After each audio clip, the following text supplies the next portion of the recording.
আসসালামু আলাইকুম রহমতুল্লাহি ওয়া বারাকাতুহু।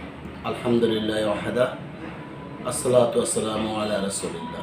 সম্মানিত দিনদার মুসলিম ভাইয়েরা, আশা করি আপনারা সকলে ভালো আছেন।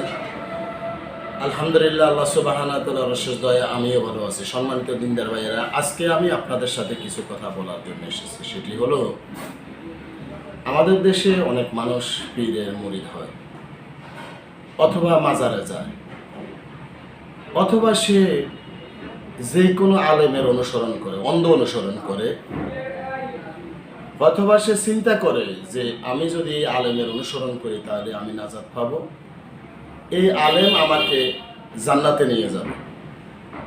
সম্মানিত মুসলিম ভাইরা, আপনি যে পীর সাহেবের আপনার মুরিদ হয়েছেন, সেই পীর সাহেবকে আপনি আল্লাহর ওলি মনে করেন।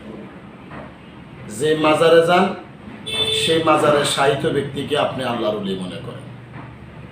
এখন আমার কথা হলো, সে যে আল্লাহর ওলি, সে আল্লাহর ধরেন খাস বান্দা, সে জান্নাতে যাবে, এটা আপনাকে কে বলেছে? কোন ওহী আপনাকে বলেছে? আপনার কাছে কোন ওহী এসেছে যে এই ব্যক্তি আল্লাহর ওলি, অথবা এই ব্যক্তি জান্নাতি, অথবা এই ব্যক্তি কিয়ামতের ময়দানে আপনার জন্য, আমার জন্য বা আরেকজনের জন্য সুপারিশ করবে, অথবা তার মুরিদদের জন্য সুপারিশ করবে? সম্মানিত দিনদার মুসলিম ভাইয়েরা, একটু বিবেক দিয়ে চিন্তা ভাবনা করুন। আমাদের ঈমান, আমরা লা ইলাহা ইল্লাল্লাহ ওয়া আন্না মুহাম্মাদুর রাসূলুল্লাহ আমরা পাঠ করে আমরা মুসলিম হয়েছি। এই মুসলিম হওয়ার পরে আবার যদি আমরা কুফরিতে নিমজ্জিত হই, শিরকে নিমজ্জিত হই, তাহলে আমরা আবার ওই নিকৃষ্ট জাতিতে পরিণত হব যারা কাফের। আমরা কাফেরদের ওই কাতারে চলে যাব। আমি যদি মনে করি আমার পীর সাহেব আমাকে এই বিপদ থেকে উদ্ধার করবে, অথবা কিয়ামতের ময়দানে আমার জন্য সুপারিশ করবে, অথবা আল্লাহর সাথে আমাকে লাইন কাট করে দেবে, তাহলে নিঃসন্দেহে এটা শিরক, এটা কুফরি। আবার যদি আমি মনে করি মাজারে শাহিত, কবরে শাহিত ব্যক্তি আমার কোনো উপকার করতে পারবে, অথবা কিয়ামতের ময়দানে সে আমার জন্য সুপারিশ করবে, অথবা আমার বিপদ আপদে সে আমার নিকটে এসে দাঁড়াবে, অথবা আমাকে সাহায্য সহযোগিতা করবে, যদি আমি এরকম ভাবি, তাহলে আমিও শিরকে নিপতিত হব, কুফরিতে নিপতিত হব, কাফেরে পরিণত হব। তাই সকল ইমানদার মুমিনদের প্রতি, মুমিনাতদের প্রতি আমার আকুল আবেদন থাকবে, আমরা লা ইলাহা ইল্লাল্লাহ বলেছি, আমরা আল্লাহর প্রতি ঈমান এনেছি।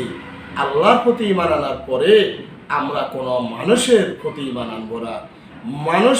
মানুষ থেকে দিন শিখব, ইসলামের, কোরআনের, সহিহ হাদিসের মোতাবেক আমরা দিন শিখব, কিন্তু আমরা কারো গোলামি করব না, কারো মুরিদ হব না।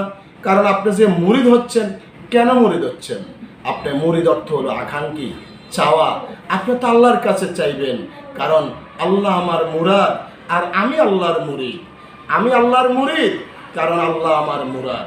আমি যখন লা ইলাহা ইল্লাল্লাহ ওয়া আন্না মুহাম্মাদুর রাসূলুল্লাহ স্বীকৃতি প্রদান করেছি, আমি আল্লাহর মুরিদ হয়ে গেছি। আল্লাহ আমার মুরাদ। আমার সুখে দুঃখে, বিপদে আপদে, যে কোনো অসুবিধাতে আমি শুধু আল্লাহর কাছে চাইব। আমি আল্লাহর কাছে চাইব। আল্লাহ ছাড়া দুনিয়ার কারো কাছে আমি দৌড় দেব না, কারো কাছে চাইব না। প্রয়োজনে আলেম ওলামাদের কাছে যাব। কি কারণে? তাদের থেকে কিভাবে ইস্তেগফার করা যায়, কিভাবে আল্লাহর কাছে চাওয়া যায়, এটা শিখার জন্য। অথবা আমি কারো কাছে যদি নাও যাই, কিন্তু আমি বলতে পারি, আল্লাহ আমার এই সমস্যা, এই অসুবিধা, তুমি আমার এই অসুবিধাগুলো দূর করে দাও। কিন্তু আমি যদি এই অসুবিধাগুলো দূর না করে আমি আল্লাহর কাছে না চাই, আমি যদি কোনো আলেমের কাছে, অথবা পীরের কাছে, অথবা মাজারওয়ালার কাছে দৌড় মারি, আমি যদি পীরের কাছে যাই, আর যদি মনে করি ওনার দোয়ায়, এমনকি বদদোয়ায় আমার ক্ষতি হতে পারে অথবা উপকার হতে পারে, তাহলে এই লোক আর মুসলিম থাকে না ভাই। এই লোক আর মুসলিম থাকে না। তাই আপনি যে আপনারা যারা মুরিদ হওয়ার জন্য আরেকজনের কাছে যান, আপনাদেরকে তো আসলে ইসলামিক দৃষ্টিতে পিটানো দরকার। কারণ আপনি কেন একটা লোকের মুরিদ হচ্ছেন, কী কারণে মুরিদ হচ্ছেন, সে কি আপনাকে জান্নাত দিবে? আপনাকে কি সে শাফায়াত করবে আপনার জন্য? যদি সে আপনাকে জান্নাত পাইয়ে দিতে পারে, এটার গ্যারান্টি আপনি কোথায় পেলেন? এটার গ্যারান্টি আপনাকে কে দিয়েছে? কোত্থেকে আপনি জানলেন সে আপনাকে নাজাত দিবে, সে আপনাকে জান্নাত দিবে? অথবা এই ওহী আপনার কাছে কোত্থেকে আসলো যে এই ব্যক্তি আল্লাহর ওলি? দুনিয়ার আর কোনো আল্লাহর ওলি নাই, কোনো আলেম আল্লাহর ওলি না, কোনো ব্যক্তি আল্লাহর ওলি না, শুধু এই ব্যক্তি আল্লাহর ওলি। এই ওহী আপনাকে কে দিয়েছে? যদি বলি যে ভাই এটা আল্লাহর ওলিদের পাশে যাইতে হবে, তো উনি যে শুধু আল্লাহর ওলি সেটা আপনাকে কে জানিয়েছে? কোন ওহী আপনার কাছে নাজিল হয়েছে? তাই আমি আজকে এখানেই এই আলোচনাটি শেষ করছি। যদি আপনারা বুঝার চেষ্টা করেন বুঝবেন, আর না বুঝলে তো আমাদের করণীয় কিছু নেই। কারণ আমরা বলি না যে আমাদের কথাই শুনতে হবে, আমরা শুধু বলি আপনি কোরআন এবং সহিহ হাদিসের কথা শুনতে হবে। কোরআন এবং সহিহ হাদিস দিয়ে আপনার জীবনকে রঙিন করতে হবে, আল্লাহর রঙে রঙিন করতে হবে। কোরআন এবং সহিহ হাদিস মোতাবেক চলে আপনাকে আল্লাহর রঙে রঙিন হতে হবে। আপনি আল্লাহ আল্লাহ হতে হবে, রব্বানি হতে হবে, রব্বানি হতে হবে। তাই আল্লাহ আমাদের সকলকে কোরআন এবং সহিহ হাদিস মেনে চলার তৌফিক দান করুন, আমিন। আল্লাহ আমাকে সহ সকল আমার পাড়া প্রতিবেশী দেশবাসী সকলকে হিদায়াত দান করুন, আমিন। আসসালামু আলাইকুম ওয়া রাহমাতুল্লাহি ওয়া বারাকাতুহু।